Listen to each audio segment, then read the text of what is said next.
Salut, alors aujourd'hui, gros sujet, j'espère que tu as la forme. Alors déjà, je tiens à dire que c'est ma vision des choses, donc tout ce que je vais te dire, peut-être que tu seras pas d'accord, mais en tout cas, c'est mon interprétation, basée sur mes expériences et mon feeling personnel. Aujourd'hui, je vais te parler de la pyramide de Maslow.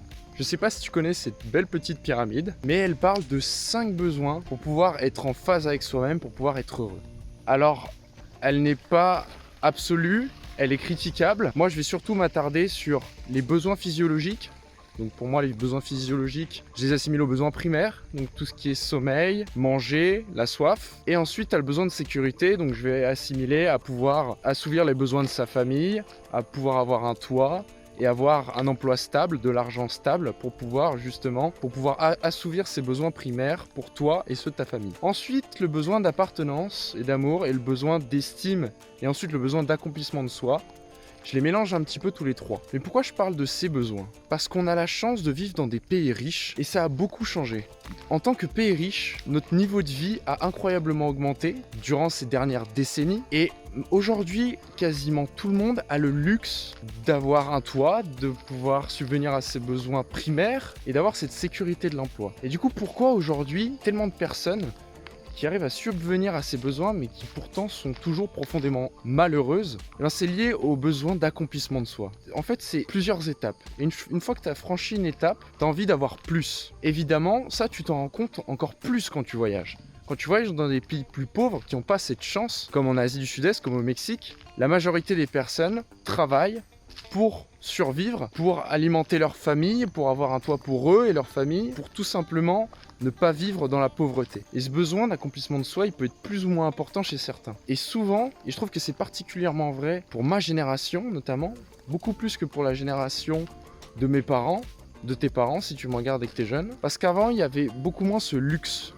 Avant, tu te posais beaucoup moins cette question d'accomplissement de soi. Pour mes parents, ce qui était important, c'était de faire des études, d'avoir un bon boulot pour gagner sa vie et justement assouvir ses besoins primaires. Mais à aucun moment pour eux, le travail qu'ils avaient était source d'accomplissement de soi. Et c'est pour ça que généralement, quand tu vas dire à tes parents, c'est extrêmement fréquent que tu as envie de faire quelque chose qui sort un peu de l'ordinaire, qui correspond plus à tes valeurs, mais qui est beaucoup plus risqué, et ben ils vont mal réagir, ou alors ils vont réagir pour te protéger. Parce que ce qu'il faut que tu comprennes, c'est que tes parents, ils sont pas là pour que tu trouves ta voie, ils pourront jamais trouver ta voie pour toi, ils veulent te protéger. Pour trouver ta voie, c'est un travail que tu dois faire toi-même. Et on a ce luxe en tant qu'habitant dans un pays riche, dans un pays comme la France, de se poser la question et surtout d'avoir cette opportunité. C'est un sujet sur lequel j'ai beaucoup réfléchi, sur lequel je réfléchis beaucoup et je pense que mon opinion n'est pas arrêtée sur le sujet et qu'elle risque encore d'évoluer. Je pense aussi que ça vient intrinsèquement de notre mode de vie européen. Quand tu vas dans les pays plus pauvres,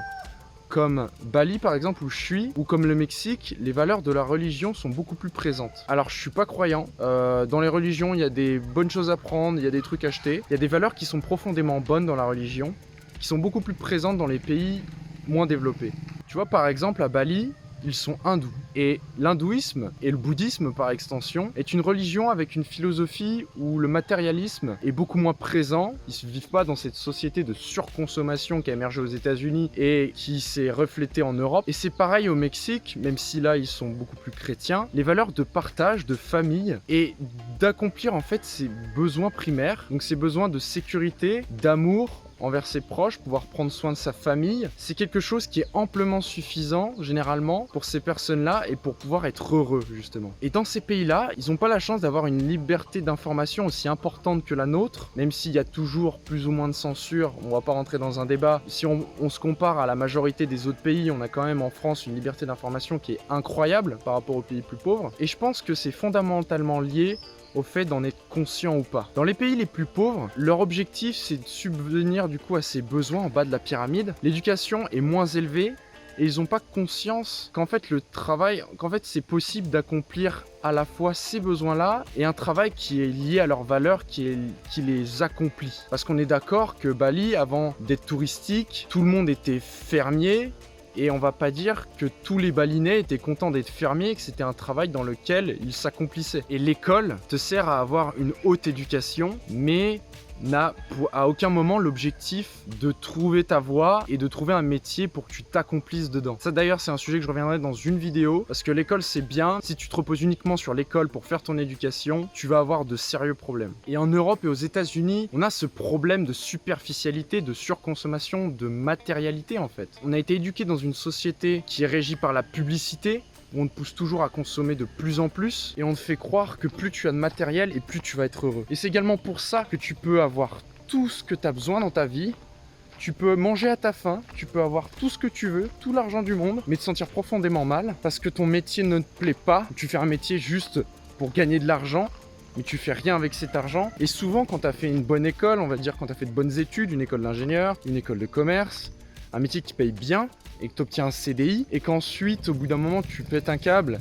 et tu lâches ton CDI pour partir voyager ou pour faire un autre projet parce que tu en as eu marre, on va te prendre pour un fou. Et on va pas te comprendre. Et toutes les personnes qui n'ont pas ce besoin d'accomplissement ne pourront pas te comprendre. Et choisir le chemin de l'accomplissement de soi, c'est choisir le chemin difficile. Parce que c'est profondément sortir de sa zone de confort, tenter une nouvelle chose, essayer de trouver quelque chose qui est en phase avec toi. Donc oui, ce sera le chemin le plus difficile, mais ce sera un chemin qui sera beaucoup plus enrichissant pour toi, que ce soit pour ton développement personnel, mais pour tous les aspects de ta vie aussi. Et je trouve profondément triste de vivre une vie confortable au détriment de tes aspirations, parce que j'aurais très bien pu juste finir mon école d'ingé, à la sortie avoir un bon salaire, me poser, vivre à Paris et vivre mon train-train, métro, boulot, dodo. C'est ce que j'aurais fait si j'avais pas vécu mon premier voyage, si j'avais pas vécu cet électrochoc et si j'avais pas vu à quel point être en mouvement, tenter des choses et pas rester dans sa zone de confort, ça peut te transformer littéralement.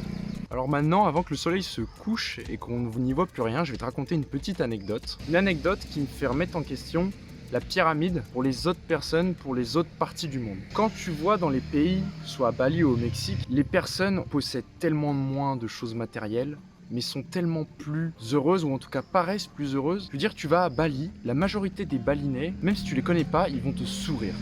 Et ça fait extrêmement chaud au cœur. Et c'est pareil au Mexique.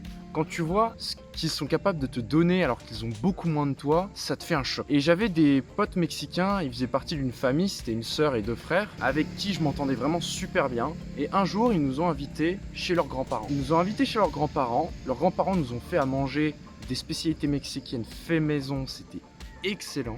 Et au moment de partir, quand j'ai dit au revoir à leur grand-mère, elle m'a pris par la main et elle m'a dit merci d'être venu me voir. Et j'en ai toujours des frissons quand j'y repense, et à ce moment-là j'ai eu des frissons parce que c'est elle qui nous invite, elle nous fait à manger et en plus derrière elle nous dit merci.